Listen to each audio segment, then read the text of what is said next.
We cross live now to Zimbabwe, where opposition leader Nelson Chamisa is currently holding a media briefing. Let's cut live to that. We'll do all is necessary to make sure that we pursue the protection of the right of the people in terms of what they voted for. But in terms of the political movement, we'll connect with the people. We'll engage the people. This is not a Chamisa vote or a Mnangagwa vote. It's a people's vote. It cannot be massaged by any individual. The will of the people cannot be altered by ZEC, by an individual, by the army, by the police. It cannot be, and it shall not be. The army was not voting in this election. It was the people who voted. And the army has a duty to defend the vote of the people.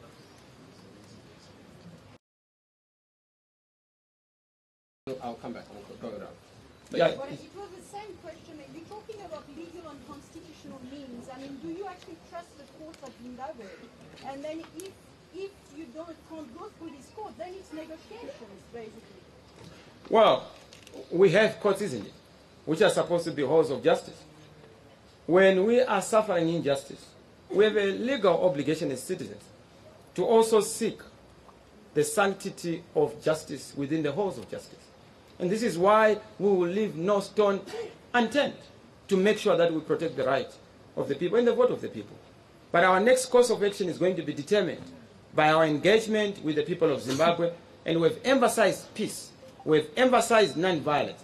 We've emphasized making sure that we do what we've always done best: peaceful demonstrations, showing that what we believe in, we cannot move away from. Question here, Mr. Chamisa, you have a limited time to file papers. When are you going to file in terms of legal challenge? And the last question, did you speak to President Mnangagwa today? And can you confirm that even yesterday? And can you share with us what you discussed? How far through are those reports? Well, as the person who won the majority vote, I've been trying to call him, but he has not been available. Why did I call him? I wanted to congratulate him for accepting to be defeated. Because I have not seen where he has said that he will not accept the result of the people. It is ZEC that declared him. And I was actually imploring on him to turn down ZEC's poison chalice, because he does not deserve that. Electoral results are not a matter of gifts, where you accept a gift from ZEC. It is a vote and the will of the people. So I hope you have been answered, Sophie. No, the other one. On time. When are you filing? No, we have one of the finest legal teams in Africa, south of Limpopo.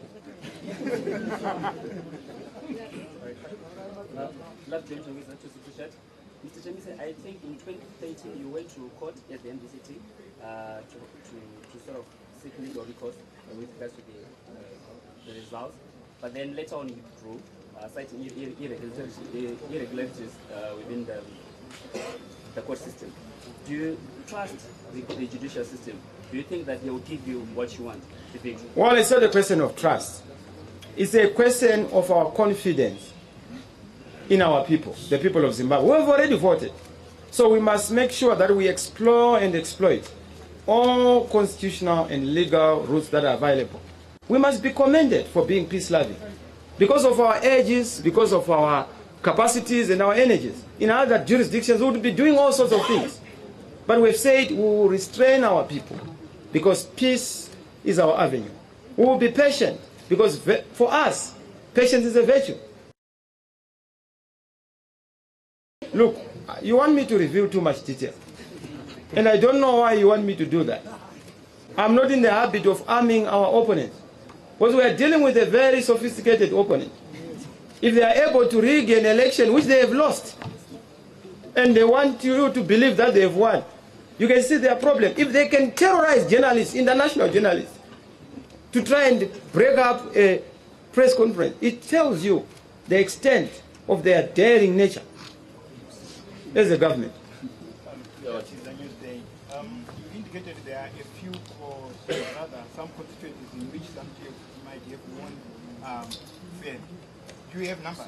Do you have figures as to how many? Well, we do have figures, but those will then show, once we have finished our tally. Like I told you, there's an exercise actually going on right now. Our organizing secretary and the national chairman, they are looking at constituencies where there are no discrepancies. Oh, then congratulate those people. But where we have problems, we will challenge them. And we will challenge them because we do not want people who cheat in elections. How do you commandeer people to go and vote for a particular candidate? And you command them to then profess that they can't write. We don't want command elections. We have had command agriculture, command politics, command economy, but no command result. You also confirm if you had agents in every other polling station in the country? Yes. The 10,895. The ubiquitous presence across the whole country. We are a national party. We are the biggest party in this country, followed by ZANU-PF. The former ZANU-PF, not this one, which is so fractured and divided. Mr. Chamisa, Clement Manyatila from Eyewitness News. You previously called... I'm sure we're about to conclude now. It's very important. You previously called for an urgent extraordinary meeting of the SADC heads of state, given where Zimbabwe is now. Sure. Do you still want that meeting, and will you be engaging Mr. Ramaphosa for that? In fact, I'm in the process of getting in touch with President Ramaphosa to give him our perspective and to request him to intervene in this situation. This situation is so serious. You know that Zimbabwe has not known peace for the past 38 years. Zimbabweans have not known justice for the past 38 years.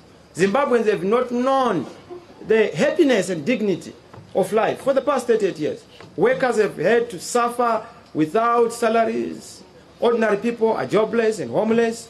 We want answers to their problems. That can only be possible when we have the chaperoning and underwriting that is done by SADC. And this is why I'm going to reach out to President Ramaphosa and SADC leaders to try and look at this situation. We are back to where we were in 2008, where President Tsvangirai won, but President Mugabe stole the vote. This time it's different players. Mr. Mnangagwa putting on the spirit of Mr. Mugabe, stealing the election. Myself, again, with Mr. Tsvangirai's accolades and honor, claiming that victory. So I will pursue that as a route. Thank you. Just two more questions, please. One here and one there. Yeah, lady. So, please. Yeah. Mr. Chamisa, would you consider going to, because you talked about exploring legal and constitutional avenues, would you consider going to court to apply for an urgent interdict to prevent the new government from being inaugurated? The inauguration of the new government. But how do I attend the inauguration of a person who lost an election? Is that not a contradiction in terms?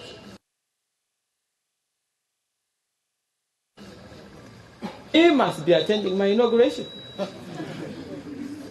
Why should I attend fake events where you know that the result is very clear, is there? The people of Zimbabwe know.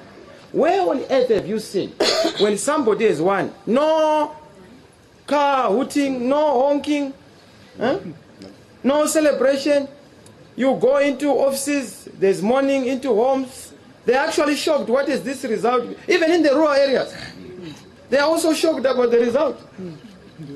They're mourning. Everyone is just worried about this outcome. Where on earth would you have an election when announced? It shocks the people who voted.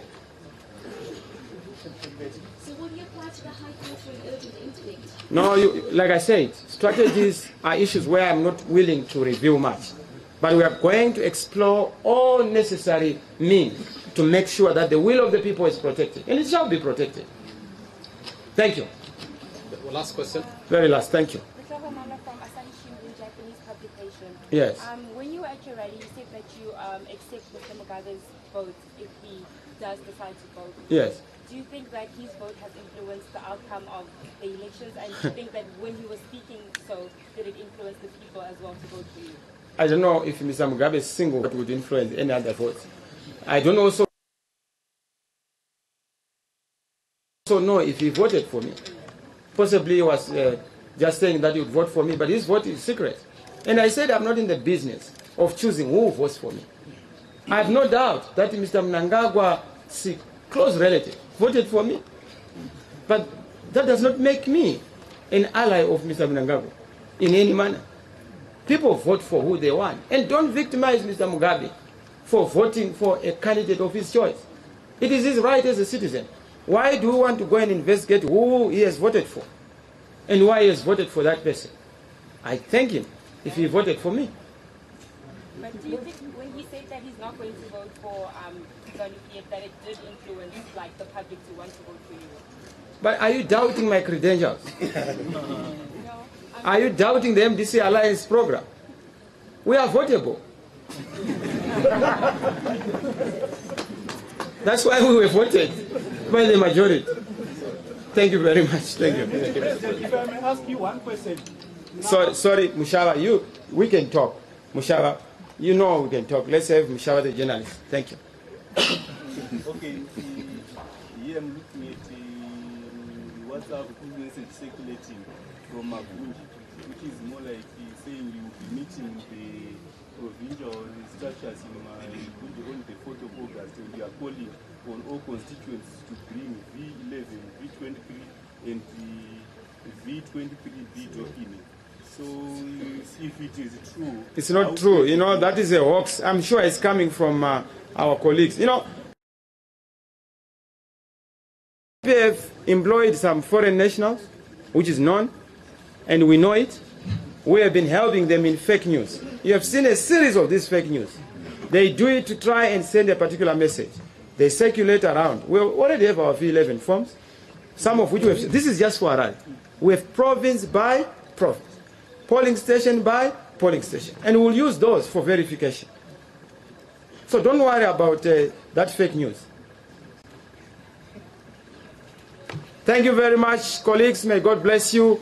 We thank you for coming to Zimbabwe and covering our stories. May God bless you. Thank you.